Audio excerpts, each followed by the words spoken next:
The trailhead parking lot was empty when I locked my bike to the wooden sign post that morning. Just me, the sound of cicadas, and the kind of summer heat that sits on your skin before 8 in the morning. I checked my pack one last time, tightened the hip belt, and started walking. I had done this exact stretch of the Appalachian Trail 3 times before.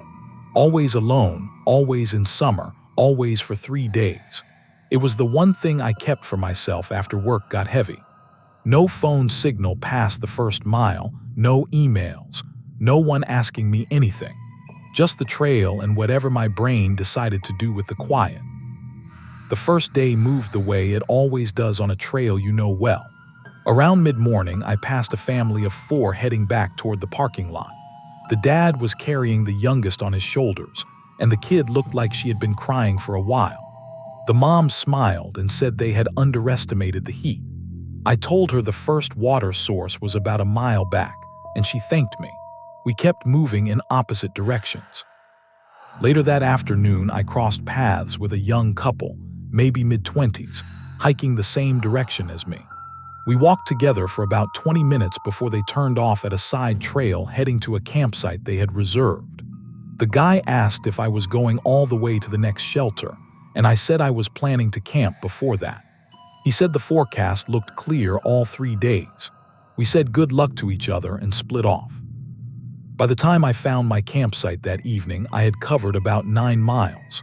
The spot was one I had used before, flat ground, good drainage, far enough off the main trail to feel private. I set up my tent, cooked dinner, and was in my sleeping bag before the sky got fully dark. Everything felt familiar. Everything felt fine. I fell asleep thinking the next 2 days would go exactly the same way. I was wrong about that. The second day came in hotter than the first. By 9 in the morning, the air was thick and still, and I was drinking water faster than I wanted to. I slowed my pace and stopped talking to myself the way I usually do on long stretches. The trail was quiet in a way that felt heavier than usual. I did not pass a single person all morning, which surprised me. This section of trail normally has at least a few day hikers on weekends, and this was a Saturday. By late afternoon, I found a campsite that I had not used before but had always noticed when passing through. It sat at a slight elevation with a natural gap in the tree line that opened up to a view of the valley below. The light was hitting the hills in a way that made everything look too still, almost painted. I set up camp, boiled water for a freeze-dried meal, and sat eating while the sky shifted colors. While I was cleaning up after dinner, I noticed something small that I did not think much of at the time. My pack was sitting about 4 feet from where I had set it down when I arrived. I was sure I had left it closer to the tent, right next to the door flap. I picked it up, checked the outside pockets, and everything seemed to be there. I told myself I had probably kicked it without noticing when I was moving around the campsite. I set it back down, this time right against the tent, and zipped every pocket shut. I got into my sleeping bag around 8:30. My legs were sore and my shoulders ached from the straps. The valley below was invisible now, just darkness and the occasional sound of something small moving through the brush far off. I closed my eyes and was out within a few minutes. I came awake all at once, the way you do when something pulls you out of sleep before your brain catches up. I lay still and did not move. The inside of the tent was dark. I did not know what time it was. I listened. Wind in the canopy above. Crickets somewhere off to the left. The usual sounds. I was about to close my eyes again when I heard it. Footsteps. Slow, deliberate crunching through the dry leaves on the ground outside. Not the quick scatter of a raccoon or the soft padding of a deer.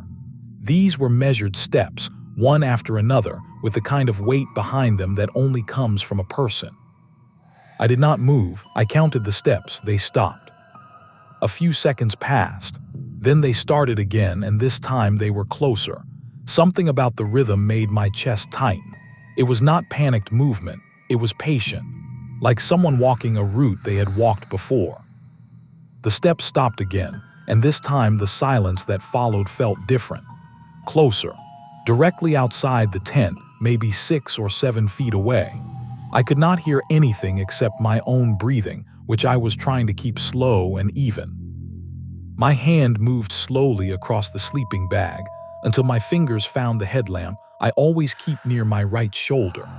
I wrapped my hand around it and held it without turning it on. I lay there for what felt like a long time before I finally reached for the zipper on the tent door. I did not unzip the door. Instead, I shifted to the side panel where the mesh window sits lower to the ground and gives a wider angle of view. I clicked the headlamp to red mode, the dim setting that does not carry far, and held it close to my body. Through the mesh, I could see the campsite in the pale light of a half moon.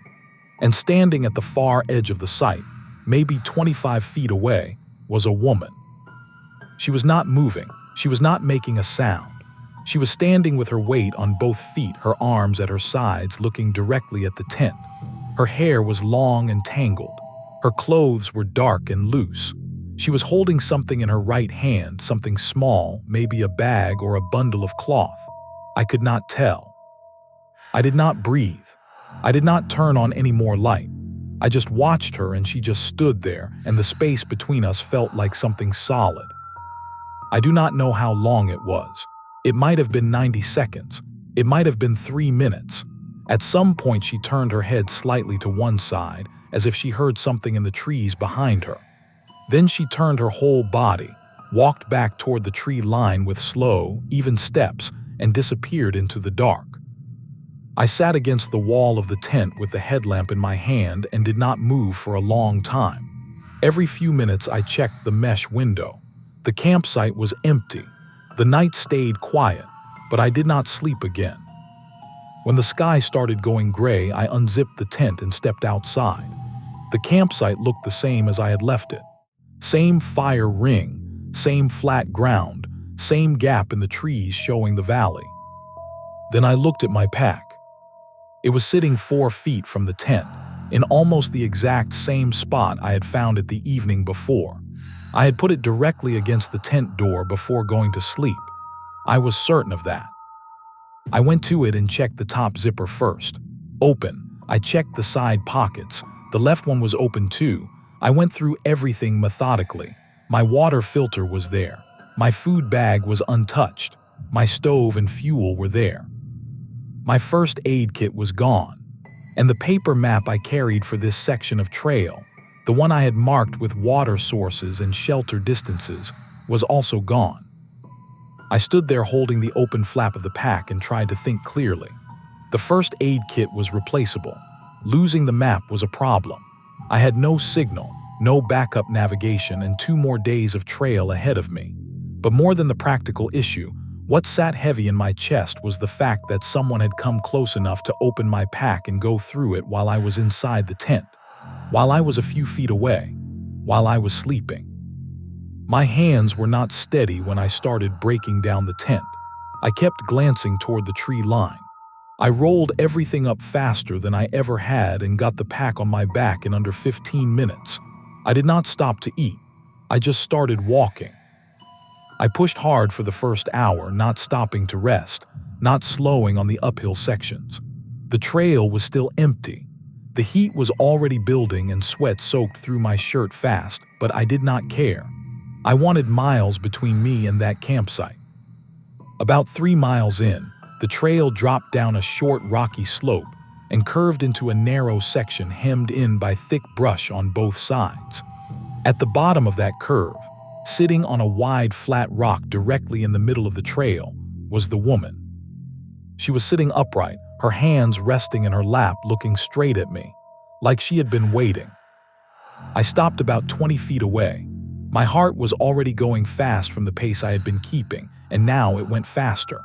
Her face was visible in the morning light for the first time. Her skin was deeply tanned and weathered. There were scratches on her forearms, old ones and newer ones. Her hair was matted and stuck to the side of her face. The cloth bundle from the night before was in her lap. She did not say anything for a moment. Then she said in a voice that was low and rough, "You got anything to eat?" I looked to both sides of the trail. Steep ground with dense brush. No way around her without going off trail entirely. Yeah, I said, hold on. I unclipped the top pocket of my pack without taking the whole thing off and pulled out 2 granola bars and a small bag of trail mix. I held them out and she reached forward and took them without standing up. She looked at them, then looked back at me. I said, I need to keep moving. I hope that helps. I stepped to the side to pass her on the narrow trail. She stood up. She was taller than I expected. She stepped to the same side I had moved to, blocking the path. She said, "You got more than that in there. I can see the pack is heavy." I kept my voice flat. "That's all I can spare. I need the rest to finish the hike." She shook her head slowly. "You people always say that." Her voice was getting louder now, not quite shouting but moving in that direction. "You come out here with your nice gear and your packed food and you act like 2 granola bars is some kind of real help." I said, "I understand you're in a rough situation. I gave you what I could. I'm going to keep moving now." She took a step toward me. "I need a jacket. I know you've got a spare layer in there and something for cuts. You've got a first aid kit." She said the last part like she already knew the answer, and the certainty in her voice made something cold move through me. She knew what had been in my pack. I said, "I don't have a first aid kit with me." She smiled a little at that, and it was worse than if she had not smiled at all. She reached out and put her hand on the strap of my pack. Her grip was firm. She said, "Yes, you do." I yanked backward hard enough that the strap pulled free, and I stepped back 3 feet in one move. She came forward another step, her voice rising now, filling the narrow corridor of brush on both sides of us. "You don't get to just walk away from someone who has nothing. You came out here by choice. I didn't. You can afford to give more than 2 granola bars." She was between me and the trail ahead. I looked left. The slope was steep and covered in brush, but not impossible. I looked back at her. She was watching me and she was still moving forward. I went left. I stepped off the trail and half slid down the slope, grabbing onto a small tree to slow myself, then pushed forward through the brush with my arms up to protect my face. Behind me, I could hear her at the top of the slope, her voice loud and cutting through the trees, telling me I was making a mistake, telling me she knew these woods and I did not. I kept moving. The brush was thick and my pack caught on branches twice. I pushed through both times without stopping. The slope leveled out after about 30 yards into a flatter stretch of forest floor. I moved parallel to the trail, keeping the ridge line to my right as a reference point. After maybe a quarter mile, I found a natural opening in the brush and climbed back up to the trail at a point well ahead of where I had left it. I looked back down the trail. Nothing, no movement. Her voice had gone quiet. I did not slow down.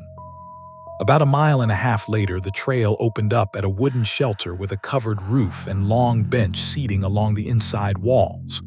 A middle-aged couple was there.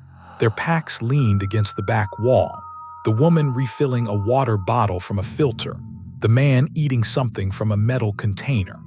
They looked up when I came in. The woman said, "You okay? You look like you've been running." I sat down on the bench across from them and set my pack down. I told them what had happened. Both of them listened without interrupting. When I finished, the man put down his food and said, "She went through your pack while you were sleeping." "Yes," I said. He reached into the top of his pack and pulled out a small radio, the kind backcountry volunteers and rangers sometimes carry.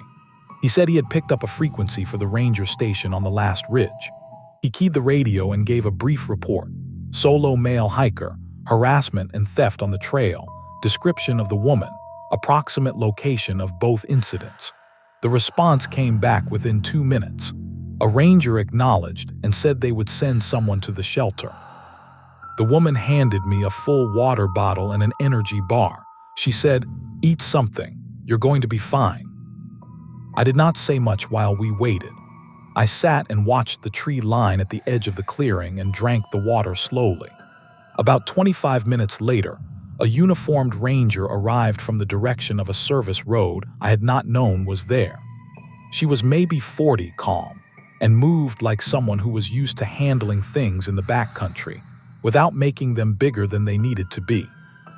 She asked me to go through the whole story from the beginning. I did. When I got to the part about the woman knowing my first aid kit was in the pack, the ranger nodded and said, "She's been in the area for about 3 weeks. We've had 4 reports on her. 2 were similar to what you're describing. She hasn't hurt anyone, but she's been getting more aggressive." I asked if they were going to find her.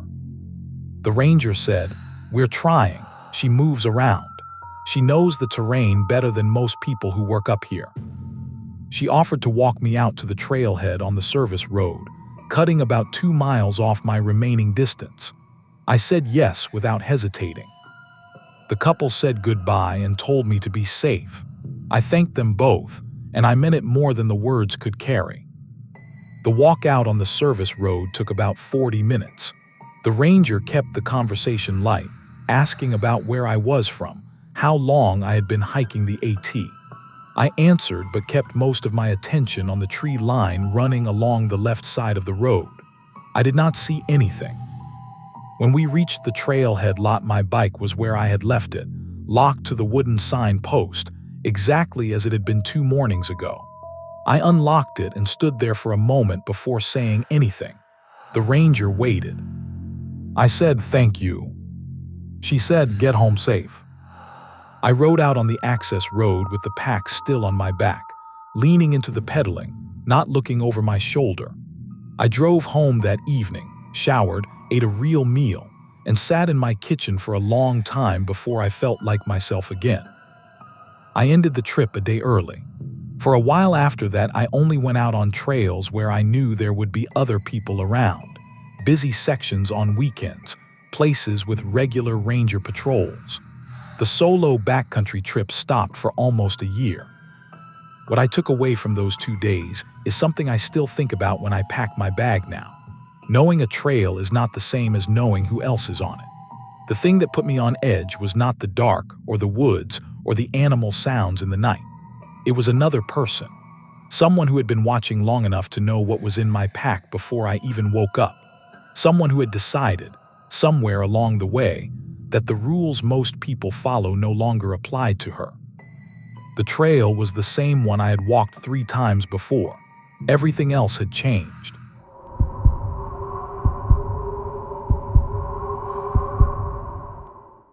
I had just pushed the last tent stake into the ground when I saw it. Ryan was crouched by the fire ring about 15 feet away, feeding dry sticks under a handful of pine needles he'd collected along the trail. Dani was inside her tent, pushing her sleeping bag into the corner and humming something low to herself. The 3 of us had been walking since 7 that morning, covering 12 miles of the Appalachian Trail before we found a flat clearing wide enough for 3 tents. My legs were sore and my shoulders ached from the pack, but that was normal. That was the good kind of tired.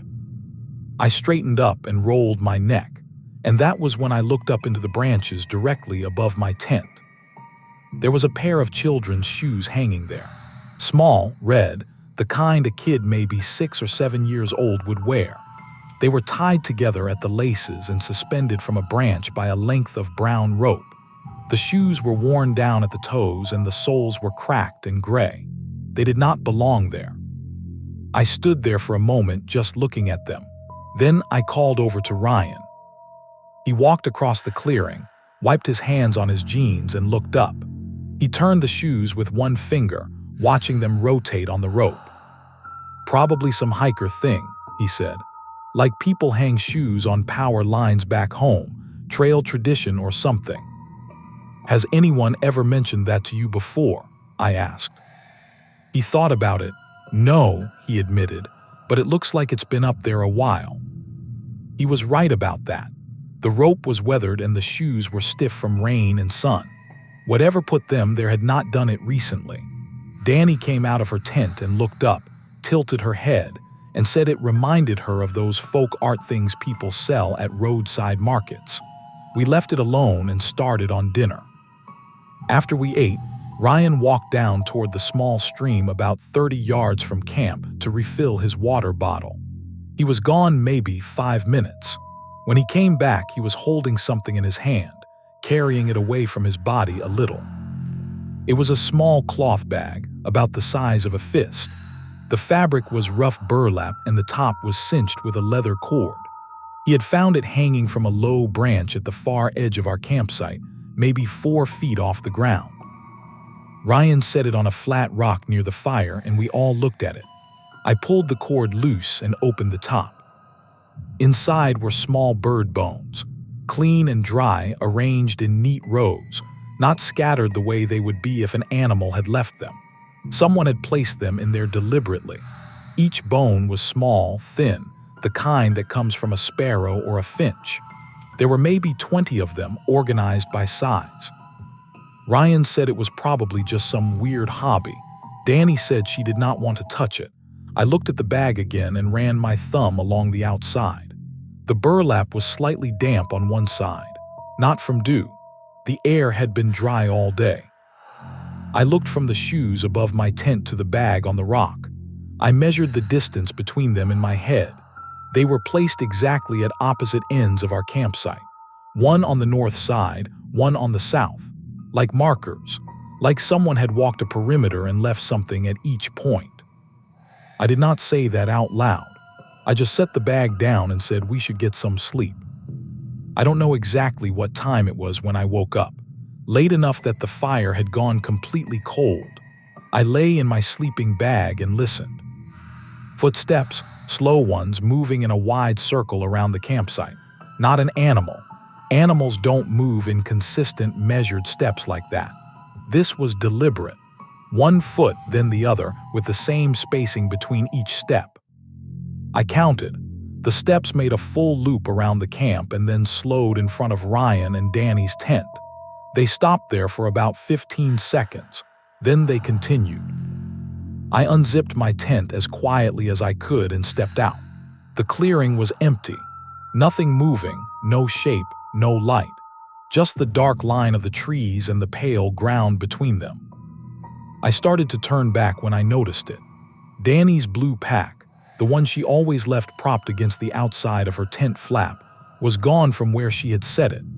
I walked 8 steps toward the tree line and found it sitting on the ground, upright, like someone had carried it over and set it down carefully. I picked it up and brought it inside my tent. I did not sleep the rest of the night. In the morning, I told both of them what I had heard and what I had found. Ryan's expression went flat. Dani looked at her pack and unzipped the top. Nothing was missing. Everything was exactly where she had put it. But when she pulled out her wallet and checked her student ID, it was sitting face down in the card slot. She always kept it face up. She had done that since freshman year out of habit. Someone had taken the ID out, looked at it, and put it back the wrong way. Ryan looked at me and said, "Someone opened her bag last night." Dani held the ID in her hand and did not say anything for a moment.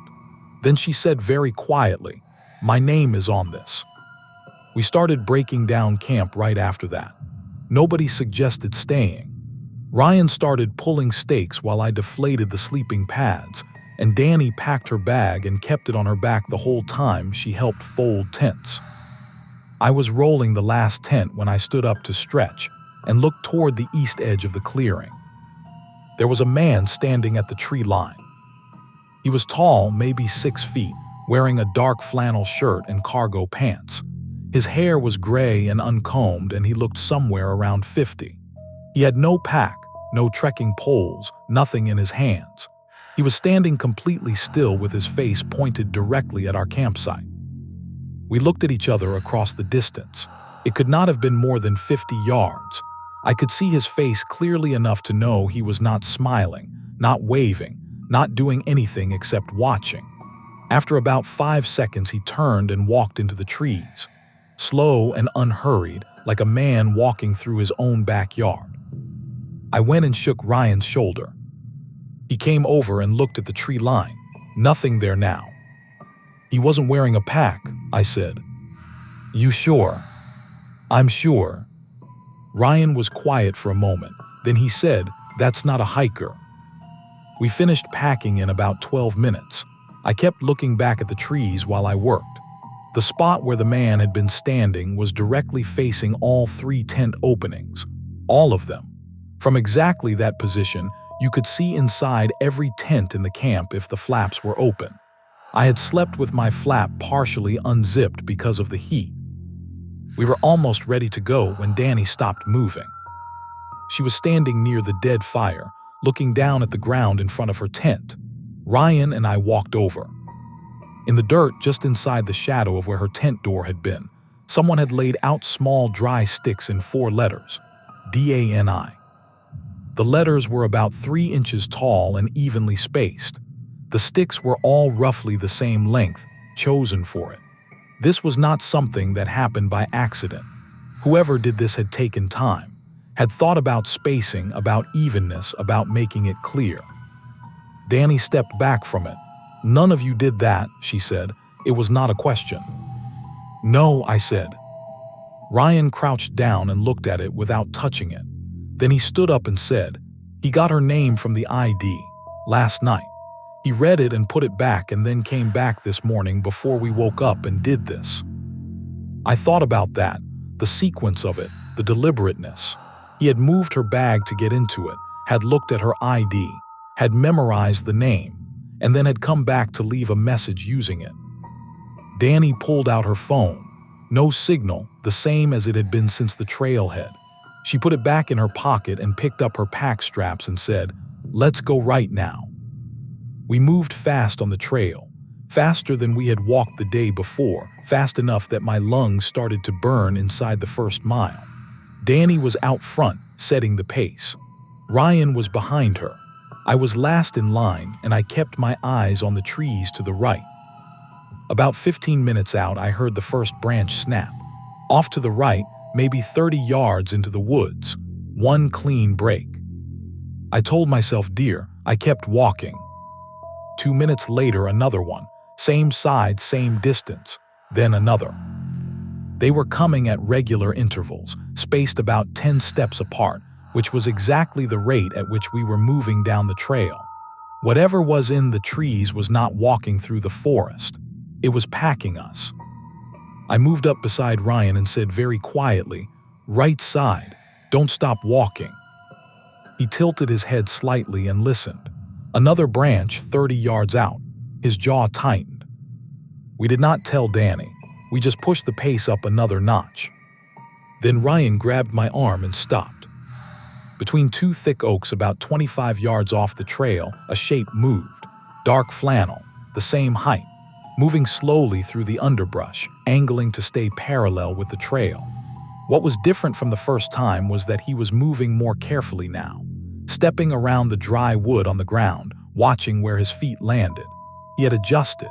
He had paid attention to how much noise he was making before, and he had corrected it. That was the part that frightened me most. Not that he was following us, that he was learning while he did it. I checked the trail map in my head. 4 miles to the parking lot. 4 miles of forest with this man moving through the trees beside us. We ran the next stretch. Not a full sprint, but a hard jog, pushing until Dani's breathing got ragged and Ryan called for a short stop. We had covered maybe 2 miles since breaking camp. Around the next bend, the trail opened up to a wider area where a gravel access road cut through. There was a small campsite off to the left with a gray RV parked on a flat section of dirt. 2 people were sitting in folding chairs outside it with coffee mugs in their hands. A man and a woman, both somewhere in their mid-50s, the kind of people who clearly did this every weekend. The man stood up when he saw us. His name was Gerald and his wife was Nancy. They could see something was wrong before we said a word. I told them the whole thing. The shoes, the bones, the bag moved in the night, the name in the sticks, the man at the tree line, the footsteps in the forest. Gerald listened without interrupting. When I described the man, his face changed. "Dark flannel, older, no pack," he said. "Yes. I saw him yesterday evening," Gerald said. "He was standing at the edge of the parking lot when we came back from a walk, just standing there looking at the vehicles. I thought he was waiting for somebody." Nancy had moved to sit beside Dani. She put her hand over Dani's hand on the armrest. Gerald set his coffee mug down on the ground and said, "The ranger station is half a mile down that access road. I'm driving you there right now." We loaded into his truck. As we backed out onto the access road, I turned and looked through the rear window. At the mouth of the trail, where the trees ended and the gravel began, the man was standing in the open, watching the truck leave. Not hiding, not running, just standing there watching us go, hands at his sides like he wanted us to see him one last time. The ranger station was a small wood building with a flagpole out front and a truck parked beside it. The ranger on duty was a woman named Sandra, around 40 years old, with a calm, direct way of speaking that made it clear she had heard serious things before and knew how to handle them. She took the report carefully. She asked about the exact location of the campsite, the mile markers, the description of the man, the items left behind, the name written in sticks. She wrote all of it down without showing surprise. When I finished, she set her pen on the desk and said, "I want to be straightforward with you. We have had 5 separate reports in the past 3 months that match this description. Same section of trail, mile marker 4 through mile marker 12. Same physical description. Same behavior pattern." "Has anyone been hurt?" Ryan asked. "No," she said. "He has not made physical contact with anyone, but what you're describing is an escalation from the earlier reports. Before, he left objects and kept his distance. Writing a specific person's name is different. That's targeted." She said they did not have an identity for him. No vehicle registered in the area matched the sightings, and he had never been caught on trail cameras. She believed he was living in the backcountry, moving between shelters, possibly camping without a site permit on sections of the trail that were rarely patrolled. Dani asked what he wanted with the photos she had in her pack, with her ID. Sandra looked at her steadily and said, "We don't know. What I can tell you is that we're treating this seriously, and 2 rangers are going out to your campsite location today." Gerald and Nancy stayed with us until the rangers had taken our full statements and made copies of the trail map with our campsite marked on it. Sandra gave each of us a card with the direct number for the station and told us to call the moment we had cell signal if we saw anything else. We were back in my car and pulling out of the parking lot by noon.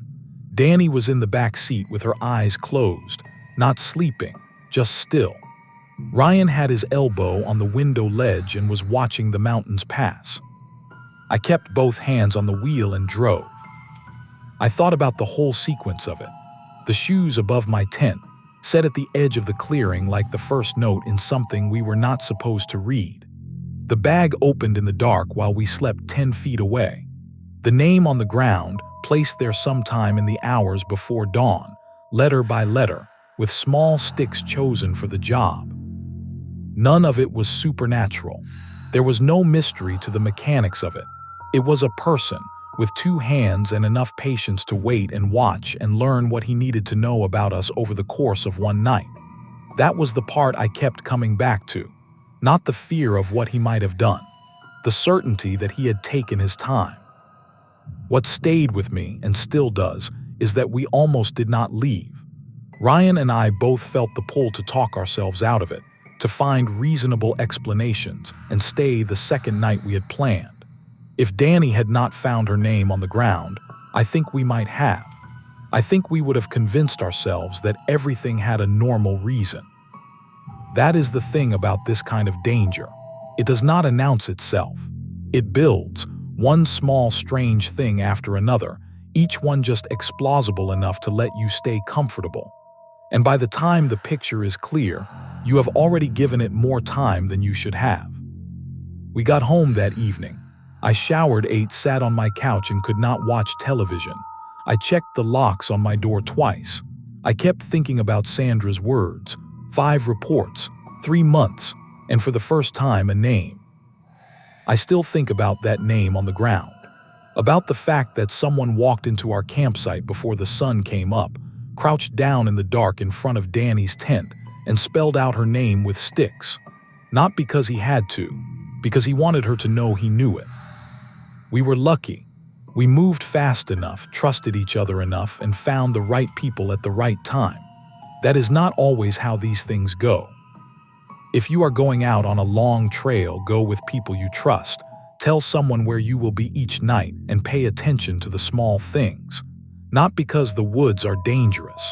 They are not most of the time. But because the people who want to do harm know that you have already decided to feel safe out there. And they count on that.